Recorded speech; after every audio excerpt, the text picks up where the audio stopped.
In July, we took an 8-day Danube River cruise with Avalon Waterways. In this video, we're sharing our full experience, what we saw, what we ate, and what we did each day in port. We'll also talk about what we loved, what surprised us, and what we wish we had known beforehand, and our overall thoughts on river cruising. During this Danube River itinerary, we started in Vilshofen, Germany, and had port stops in Passau, Germany, Linz, Austria, Durnstein, Austria, Vienna, Austria, Bratislava, Slovakia, and ended up in Budapest, Hungary. This is a pretty typical itinerary found on most river cruise lines.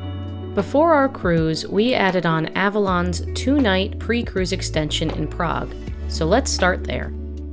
Please remember to like this video and subscribe to our channel to see more helpful travel content.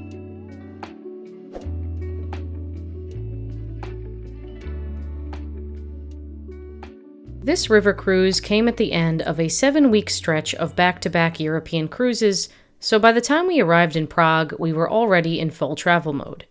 We flew in from Copenhagen, and as soon as we landed, an Avalon driver was waiting at baggage claim to take us to the Prague Marriott, which was the included hotel for the pre-cruise package. At check-in, we met our cruise director, Soren, who gave us a rundown of the next 2 days. He handed us an itinerary with important details and our luggage tags for the ship transfer. The hotel room was spacious and really comfortable, but because of our flight schedule, we arrived after dinner and were exhausted. So instead of venturing out, we opted for a low-key night of grabbing a drink and a quick bite at the hotel bar before heading to bed. So if you're doing this pre-cruise extension, we highly recommend booking a flight that arrives earlier in the day. That way, you'll have plenty of time to explore Prague before the official activities begin. The next morning, we grabbed breakfast at the hotel restaurant, which had a really nice and extensive buffet. There was a good mix of hot and cold items, plenty of options, and overall, a great way to start the day. After breakfast, we had a guided tour of Prague, which was included in our cruise fare. We were given an audio receiver, something we would be using for the rest of the cruise for guided excursions, and then divided onto 2 buses for the tour. Each bus had its own small group, making it a more personal experience. Our first stop was the Prague Castle, about a 15-minute drive away. Our guide was fantastic, giving us great historical context not just about the castle, but also the city, communism, and the Czech Republic's journey to independence. The castle grounds were beautiful, and hearing the history made it even more interesting. Afterwards, we headed back into the city and continued our tour on foot. One of our stops was the Old New Synagogue, yes, that's really the name, which happens to be the oldest active synagogue in Europe. Eventually, we made our way to the Old Town Square, where we had time to take in the sights before gathering with the crowd to watch the astronomical clock's hourly show. The clock dates back to the 13th century, and the fact that the astrolabe was accurate for its time is just incredible. Please excuse the geekiness, but it was seriously impressive. That wrapped up the official tour, and our guide walked us the 10 minutes back to the hotel. Before we parted ways, we asked for dinner recommendations, and funnily enough, he suggested what was already on my list. Since we had the rest of the day free, we decided to check out a lunch spot that I had found on Instagram, Bisto Spele. This place had the coolest concept. Imagine a Czech-style tapas buffet. Each dish had 1, 2, or 3 skewers, which determined its price. When you were done eating, they simply counted up your skewers to calculate the bill. The food was delicious, the concept was fun, and the price was great, about $30 total for a nice-sized lunch for both of us. Definitely loved that exchange rate. After lunch, we wandered around a bit, but eventually headed back to the hotel to get some work done and take a quick nap before dinner. For dinner, we went to Tiskarna, which was highly recommended by our tour guide. Coincidentally, it was right next door to where we had lunch too. This ended up being a great meal where we got to try some Czech specialties, including beef tenderloin tartare, goulash, and chicken with paprika sauce. The restaurant itself had a really cool atmosphere, and the food was fantastic. After a great day and a half in Prague, we grabbed a quick breakfast before boarding the bus that matched our green luggage tags. Our next stop was Regensburg, Germany, about a 2.5-hour drive away. When we arrived, we met our local tour guide who gave us an overview of the morning's plan. The guided walking tour would take about an hour, followed by lunch at the historic sausage kitchen with pre-arranged meal vouchers. After that, we'd have 2 hours of free time before getting back on the bus and heading to the ship. Regensburg was absolutely charming, and we got our first glimpse of the Danube. If only we could have boarded the ship right there. The entire town is a UNESCO World Heritage Site because everything is so well preserved from medieval times. Our tour gave us a great introduction into the history and layout of the town, and afterwards we spent some time exploring on our own before lunch. We started to notice that a lot of schedule details weren't shared in advance. Probably a river cruise thing, not just Avalon. If I'd known that we'd have 2 hours of free time, I definitely would have done some research to make the most of it. I get that things can change, but a little more heads up might have helped. As part of our tour, we had vouchers for lunch at Wurstküche, the oldest continuously operating restaurant in the world. The meal was simple but perfect: freshly grilled sausages, sauerkraut, and beer. The sausages were fantastic, and even though I'm not usually a huge fan of sauerkraut, this was really good. Before we knew it, it was time to get back on the bus and head to the main event, boarding the ship. It was about an hour-and-a-half drive to Wielshofen, where we finally arrived, and it was surreal how casual the boarding process was. The ship was practically tied up to the street, and we just walked right on. No security lines, no check-in process, nothing. Once on board, we were directed to the lounge for the welcome reception and an overview of the upcoming week from our cruise director. The cruise director walked us through the daily schedule, which was super helpful since, honestly, we had no idea how river cruises worked. We've posted our daily schedules on our website. Check the link in the description if you want a closer look. After the welcome reception, we were finally able to access our room, and wow, what a view! We couldn't wait to wake up every morning and stick our heads out to see the scenery. The room itself was really comfortable, and the bathroom was surprisingly large. Soon it was dinner time, and we headed to the restaurant for our first meal on board. A great introduction to the dining experience on Avalon.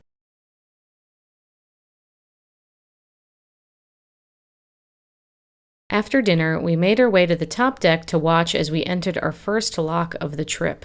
This would be the first of many. We woke up in Passau a little startled. Our ship was parked right up against another one.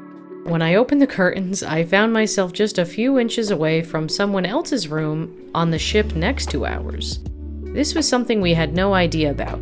Apparently, river cruise ships double or even triple park, and it's a pretty standard practice in the industry. Wild. For our first breakfast on board, we headed down to the restaurant and found a decent-sized buffet with a variety of hot and cold items. They also had fresh, made-to-order eggs and omelets, which were great.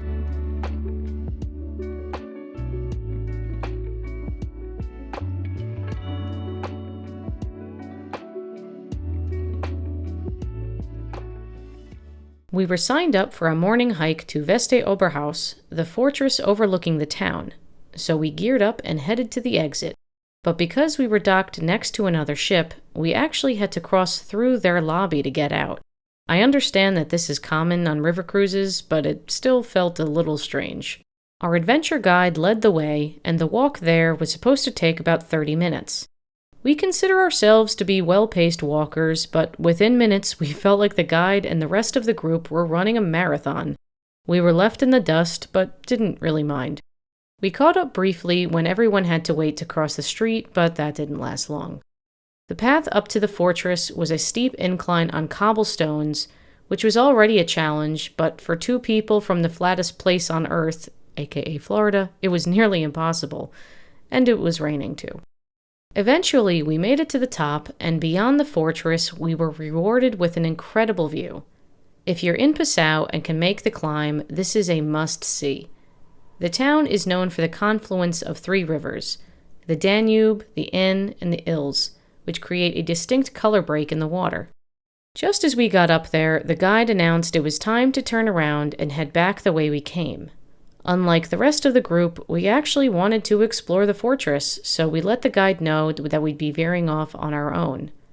We found out that leaving the group is completely fine and normal, but you just have to let your guide know. We didn't spend a ton of time up there since we still wanted to explore the town, but we poked around a little bit. This castle is over 800 years old and is one of the largest preserved castle complexes in Europe. As we made our way back down the cobblestone hill, I could already feel how much my legs were going to hate me tomorrow, but it was worth it. We had about an hour left to see the town before we had to be back on board, so we zigzagged through the streets, taking in the architecture. I absolutely loved the look of Passau. It had such a charming old-world feel. The main focal point in town is St. Stephen's Cathedral, home to Europe's largest pipe organ.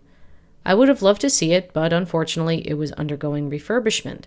By this point, the rain was really coming down, so we followed the Rainbow Brick Road and made our way back to the ship. Hot tip, always, always, always have your raincoat with you. Once we dried off, we had our first lunch on board, which was a buffet in the restaurant. We were a bit surprised. While it was a good spread, with the option to order a fresh burger, we had expected more of a traditional sit-down meal at this price point. Once again, something that isn't really talked about when booking. Before we knew it, we were sailing away from Passau, spending the afternoon enjoying the scenery along the Danube. One of the highlights was the Schlügen Oxbow, a dramatic horseshoe bend in the river. It might not seem like much when you're on the water, but it is an incredible natural phenomenon. Once the rain cleared, we were finally able to spend some time outside, just relaxing and taking in the views.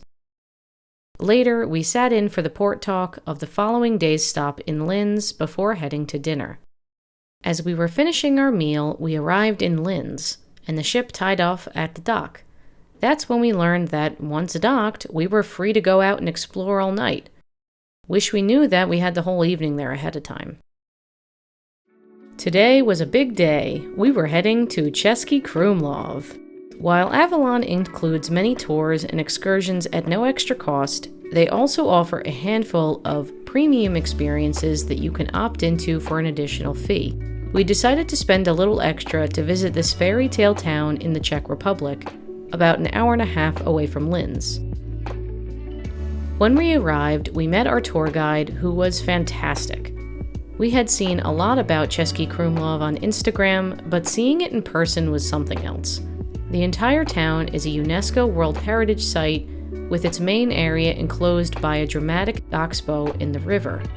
It's one of the best preserved medieval towns in Europe, with architecture and charm that reflect the historic Bohemia region. Our guide walked us through the town, sharing its fascinating history and stories.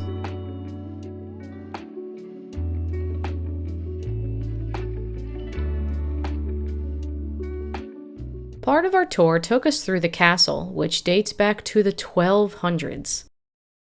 The views from the top were absolutely incredible, offering a picture-perfect vantage point of the town below. I don't think I could have ever imagined a place like this. It truly felt like stepping into a storybook. As we made our way out, we got to see the castle's famous bears. Historically, they were placed there instead of a moat to protect the castle, and while they no longer serve a purpose, they remain a tradition. After the tour, we had about 2.5 hours of free time before heading back to Linz. Once again, I wish we would have known that ahead of time, so we could have planned what we wanted to do with that extra time. We spent some of it wandering the town before grabbing lunch. Our guide mentioned that, unlike many places in Europe, Cesky Krumlov isn't big on credit cards. Most businesses accept either euros or Czech crown, but he did recommend a few restaurants that take credit cards, so we went with one of those just to be safe. We ended up at Papa's restaurant, which had a beautiful view of the river. It was a great choice because it featured Czech-Italian fusion menu. With a pint of Pilsner Urquell each, we had an incredible lunch of lasagna and pork schnitzel, along with what might have been the best potato salad I have ever had. Sorry, Grandma. All of that, plus dessert and coffee, came out to just $40 USD. After lunch, we continued exploring and taking in more of the town. One of the best things about river cruising is that it brings you to small, authentic towns that you'd never get to visit on an ocean cruise. If you ever have the chance to visit Cesky Krumlov, we highly recommend it. On the way back to Linz, we took a different route through the Austrian countryside, passing beautiful rolling hills and even catching a glimpse of the Alps in the distance. Before heading back to the ship, we made one last stop at an overlook of Linz.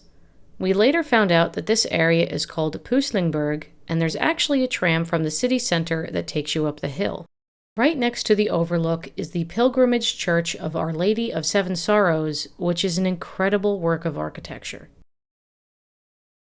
After the quick stop, we returned to the ship with about an hour to spare, so we took the opportunity to see a little bit of Linz. The main square, Hauptplatz, was practically across the street from where we were docked, so we made a quick visit. Linz is a cool mix of artsy and modern with a strong university presence and a great tram system. While we were really happy with our decision to visit Cesky Krumlov, I would have liked to see more of Linz. Maybe next time. We'll definitely be back at some point. I hear the Christmas market here is amazing.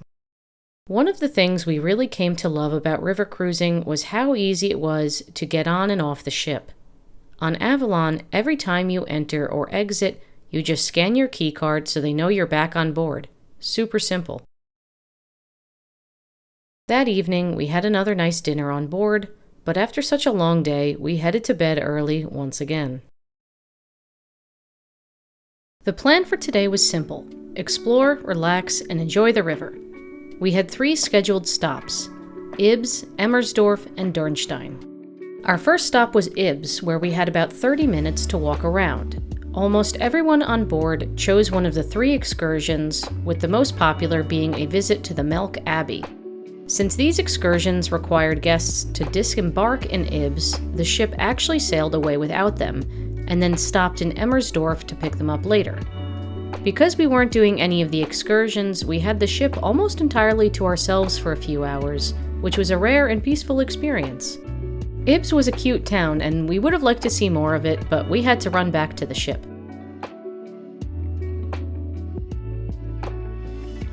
Around noon, we pulled into Emmersdorf. In addition to picking up guests from the earlier excursions, this was also where a biking excursion began. Some brave souls biked the 17-mile route from Emmersdorf to Durnstein, which sounded absolutely brutal. I love a good leisurely bike ride, but 17 miles? That's a no from me, dog. After that quick pit stop, we continued sailing towards Durnstein, and this stretch of the Wachau Valley was picture perfect. It was a beautifully sunny day, and we passed by charming towns and rolling vineyards. At one point, we ran down to grab a quick lunch, but immediately headed back up to the top deck to enjoy the views. The cruise director also gave commentary over the speakers during this segment, which made the afternoon even better. Soon we arrived in Durnstein, which quickly became my favorite stop of the entire week. There was a guided tour available, but we decided to explore on our own. Right outside the ship, we noticed that there were bikes available for rent along the riverside path. I want to come back here, so definitely will do this next time. From the dock, it was only about a 5-minute walk into the town along the path lined with vineyards. Durnstein is a very small town, but I had to keep reminding myself that we were in Austria and not Italy or France. While there were clear Austrian influences, I never could have expected this town to have such a Mediterranean feel. It wasn't crowded, the weather was perfect, and we could take our time strolling through the 3 or 4 streets that there were. It was the most relaxing and beautiful stop of the trip. Back on board, a local winery was hosting a wine tasting, which was a load of fun.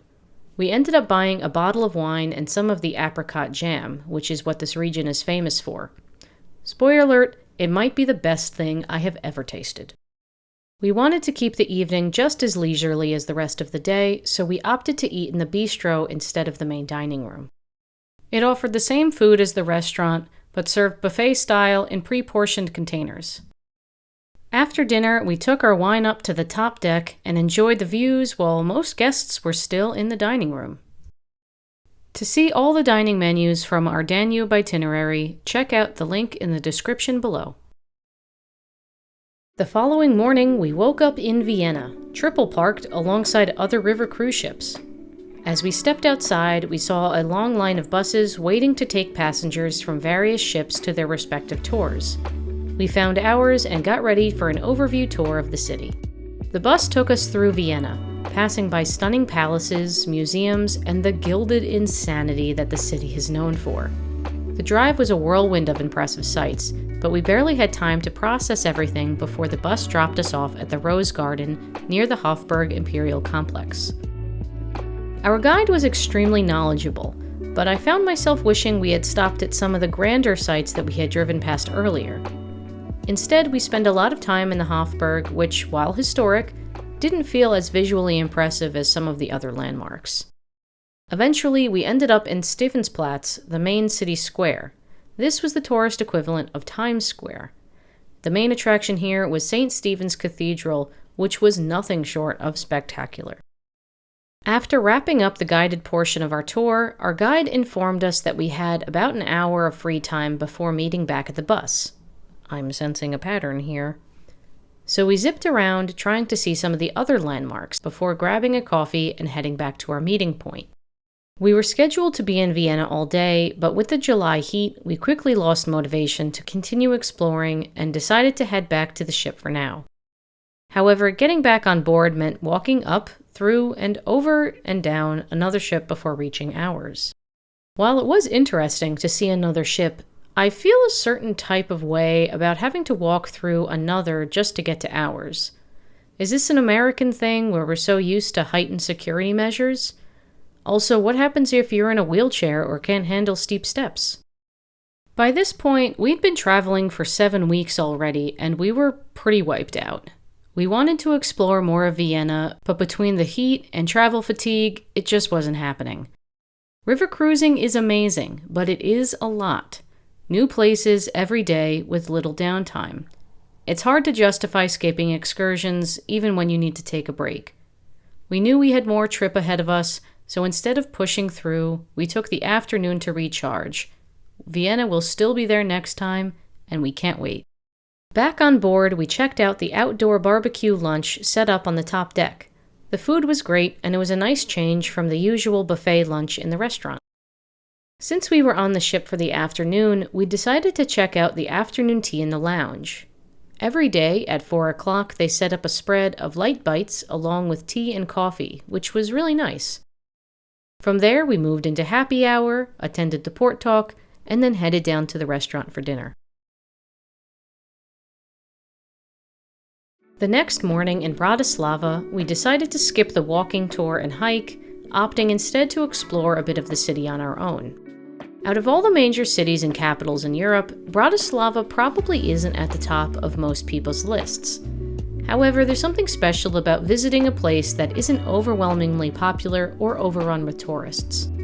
While it was a little grittier than the other places we had visited, it felt authentic and real, which is what we appreciated. Our plan for the morning was to visit Bratislava Castle and explore the Old Town. Just a couple of minutes from the ship, we had reached a small square, and in one direction led to the Old Town, and the other led up towards the castle. We wound our way through the cobblestone streets to the base of the castle grounds, where we had two options: climb a lot of steps, or take the longer, gentle route. What do you think we did? Right next to the castle gate was a small park overlooking the city.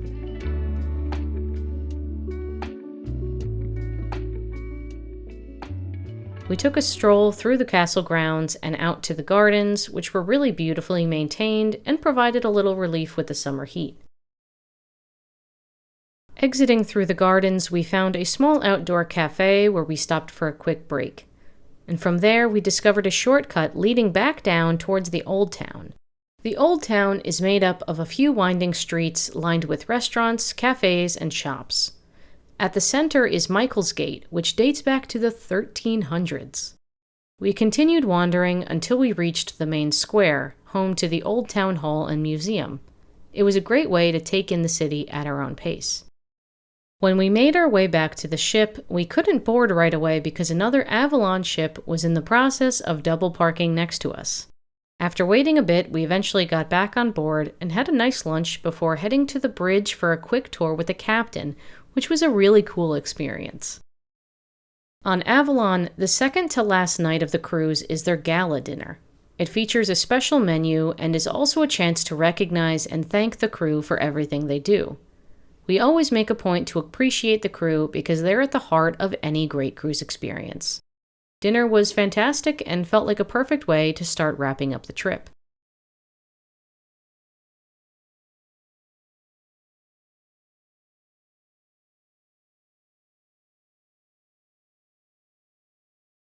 A quick interjection about the Danube.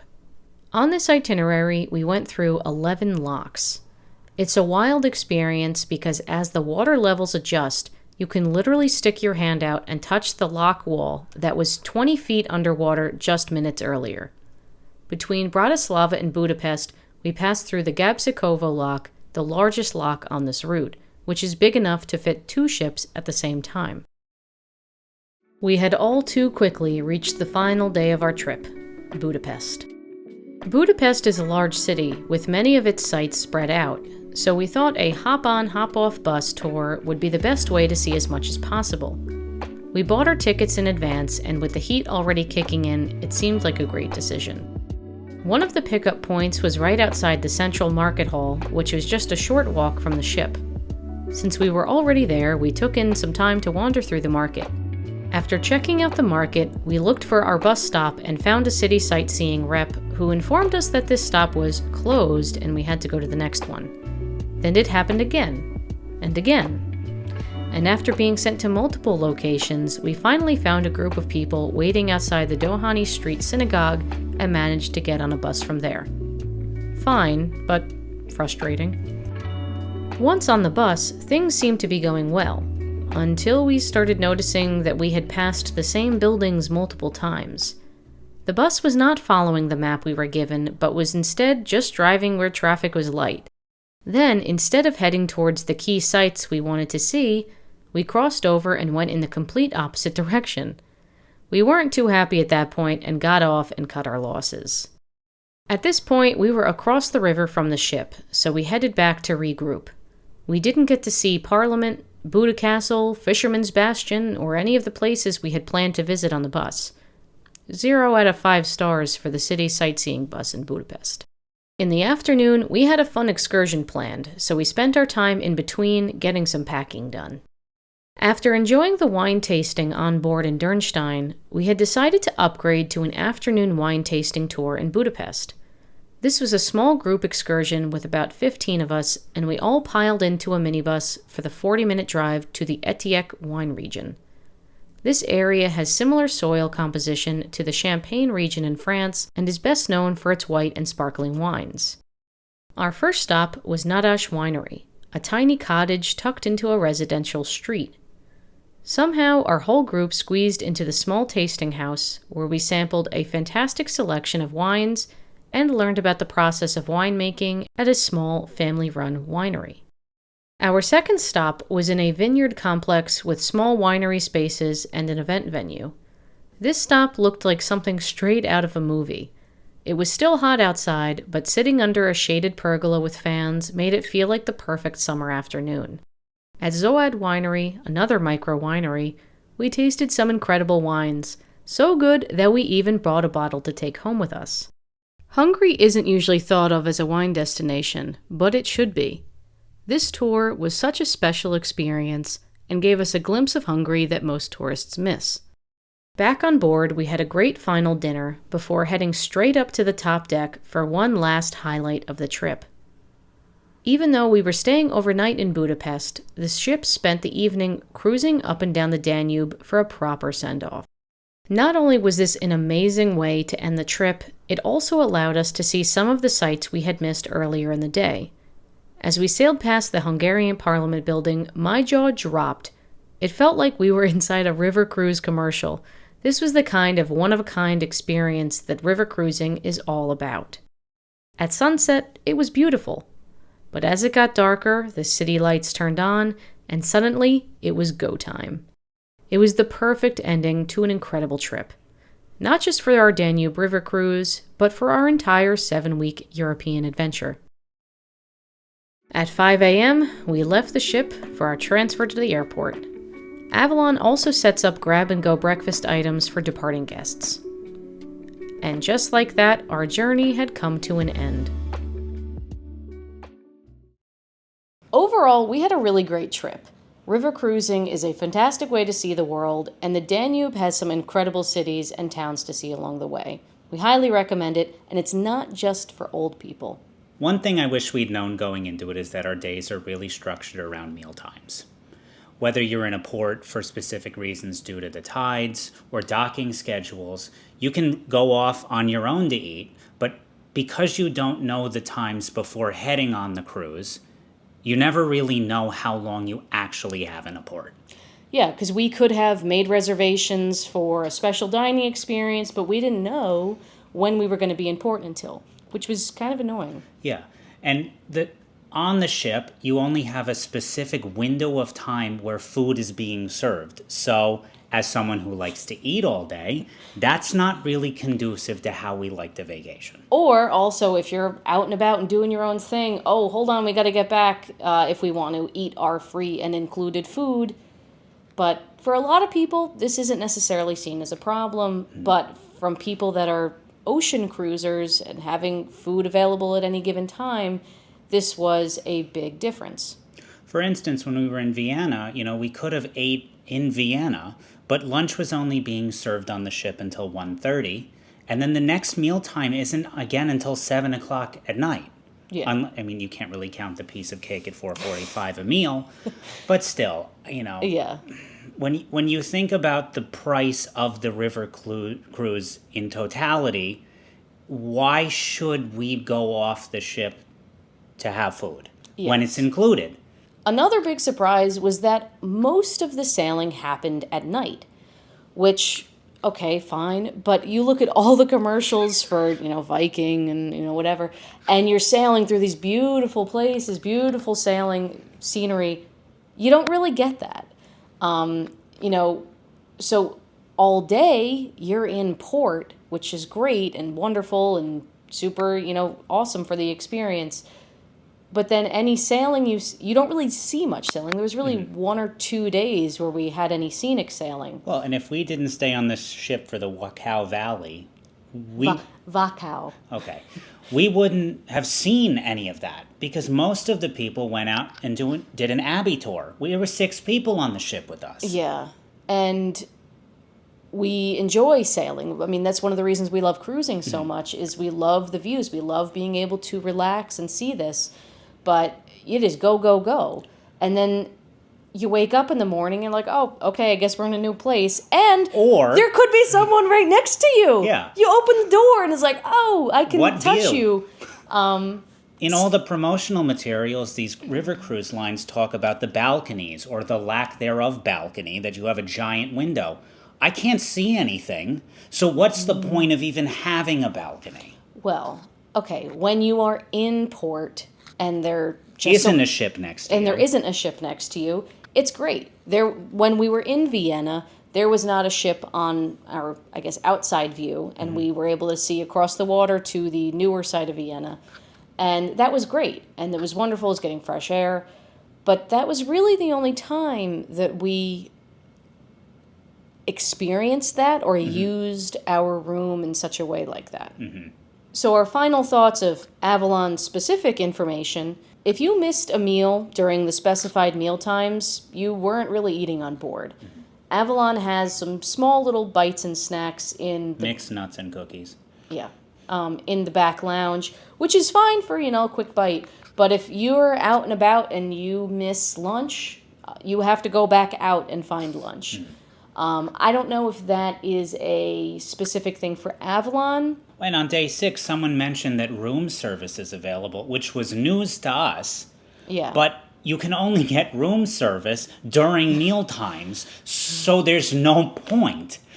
Yeah. Unless you want to sit and look at the ship next to you. Within the first few days, we were noticing pretty specific patterns. Again, this is with Avalon. We can't speak for other river cruises, but you wake up, you have breakfast, you go on your morning tour, that is included, and then you come back for lunch, and then for the most part, depending on port times, you have the entire afternoon, usually until dinner time, to go on your own and explore. Or pay for an upgraded excursion. Yeah, because usually any upgraded excursions were in the afternoon. So we didn't know this going into it. And I feel like if we did know this, or at least a generalized pattern was established and told or offered to us, we would have made plans. We would have done more research in these areas to figure out, okay, we have 4 hours. What do we want to do? Mm-hmm. So that was kind of disappointing because, it wasn't disappointing to have the free time, but it was disappointing that we couldn't make the most of a kind of expensive trip. Mm-hmm. So if you are taking Avalon or Viking or AMA or any of the other major cruise lines, make sure that you find out ahead of time what the deal is and what the schedule is. Because if you have 4 or 5 hours a day that you can go off and do your own thing, then do it. Well, sometimes you don't know that. Like when I booked all the tours for us, even the included ones, it just said morning. Yeah, I know. What does morning mean? It might be helpful to talk to a person. Mm-hmm. Call somebody. Travel agents do know some things, but unless they have actually been on that cruise, they are not going to know. They're just guessing because the cruise line gives the information only a week beforehand because of the tides. I get it. But at least, a generalized window. Yeah, morning could be 7 a.m. I was going on this cruise thinking that we were going to be out the door at 7:30 in the morning. Mm-hmm. So we booked the Prague pre-cruise extension, which was a really great deal compared to, the rest of the price of the river cruise. But that whole process was pretty seamless and very easy. When we arrived to the airport, someone was ready to go. They picked us up. They brought us to the Prague Marriott, which also is a great hotel, fantastic location, and it was a really nice start to the trip. Mm-hmm. I think it was also very well worth it because if you went on your own to Wielshoven, you had to pay to get from Munich to Wielshoven on your own. Yes. I looked at it from the cost of how much it was going to be to get from Munich to Wielshoven, and it was more expensive than the entire Prague pre-cruise extension.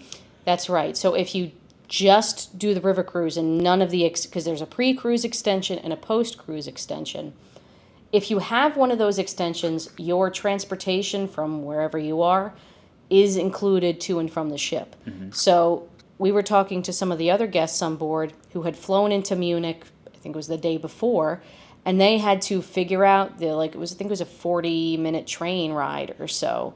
But that's not covered through Avalon. Mm-hmm. Granted, through another cruise line, that might be included. I don't know, but... One area that was also unclear with the Avalon-specific itinerary was the idea of tipping. So when we booked the cruise, it said that all tips were included. Now, it was not clear, was that crew on board the ship? Was that the contracted tour guides? Was the airport transfer driver included? It was this weird gray area of... Well, your tips are included, but if you also want to tip your tour guide on top of that, you're welcome to. And it's like, okay, yeah, tour guide's great. Sure, I'll give them a few bucks, but they're contracted through the cruise line. And I could never get a straight answer on the tip situation. So, yeah. I want the people to get the money they deserve. And coming from America, where the tipping culture is outrageous... I just didn't know how to go about that. Now, before this trip, we took out cash in all the different areas of all the different currency of the areas we were going. So we had local currency on hand to give to the tour guides. But they also accepted U.S. dollars and euros as well. So I think they need to outline that a lot more. One of the things that we really liked about Avalon Tours was that all of the tour guides were local people. They lived in those areas, they spoke those languages, they knew all those things about those towns and cities.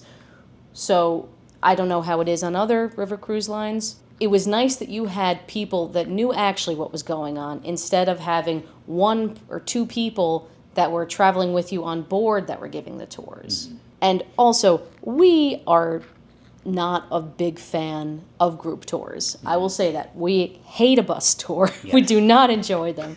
We don't like being in a big group with the little flag and all that. I personally, but The fact is that all of the tours were 10, 15 people or less. Yeah. So I could handle that. You know, and busing, obviously, they got to take you from place to place sometimes. So if you have a small group, it was fine. You didn't have a massive group of 50, which, when we were in some of these places, there were... Vienna, and I remember in Cesky, Krumlov, there were tours of 30 to 50 people. With the Viking flag. With the Viking flag. There were a few other different cruise lines. But it was a big group with those. I don't go for that at all. So if you like small groups, Avalon is it. Another piece that I thought was interesting was that the cruise director starts with you on the pre-cruise extension, continues with you through the whole river cruise, and if you were doing the post-cruise extension, he also stayed with you as well. That was a very nice touch. Yeah, because when we arrived at the hotel in Prague, he was literally waiting outside the front door saying, "Hey, Jonathan and Nicole." And I was like, who are you? Yeah. So the fact is he knew exactly, whoever your cruise director will be, they know exactly who is coming to each, piece of it. They guide you through it. They're there for questions. So you have someone that you recognize, that you know, that literally within 30 seconds, he remembers everyone's name. So that was wild. I don't know how people do that. He also gave us his phone number if we needed anything. Yeah, so which is nuts. The ship had a phone number too. So if you, God forbid something happened to you while you were in port, you could call the ship and say, "Hey, something's happened," whatever. But I was shocked to see just how many river cruise operators there are. Every time you looked out a window, I felt like there was another cruise line brand that we've never heard of or seen before. Yeah, AIDA has one. When we were in Vienna, there were, I think, 30 ships docked up. And that was, halfway through the trip. And so we'd seen a bunch of new ones already. But I think I counted at least 6 more that I'd never heard of. And we had to walk through that Viva ship over in Vienna. That thing looks fancy. Yeah, I think that was a German cruise line. I don't remember. One of our other favorite experiences on this trip was in Durnstein. The local winery came on board and gave a tasting. That was so much fun, and it was great that it was super hyper local.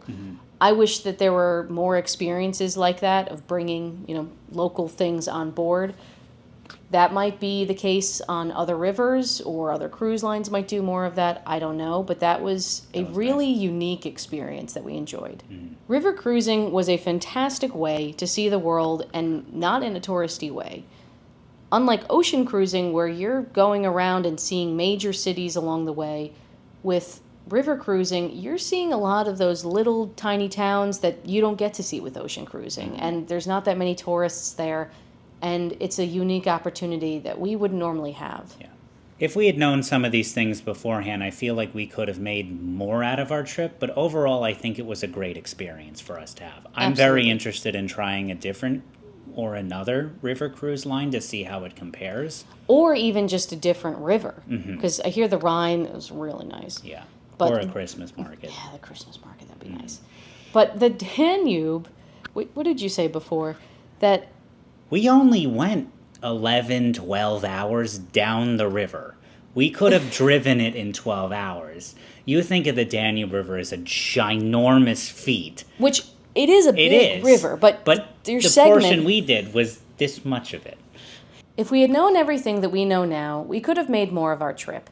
So hopefully you found this video helpful, and you can do the same for your upcoming river cruise. And if you have any questions, feel free to leave a comment below. We have all the information on our website, which we will also link in the description below. Thanks for watching.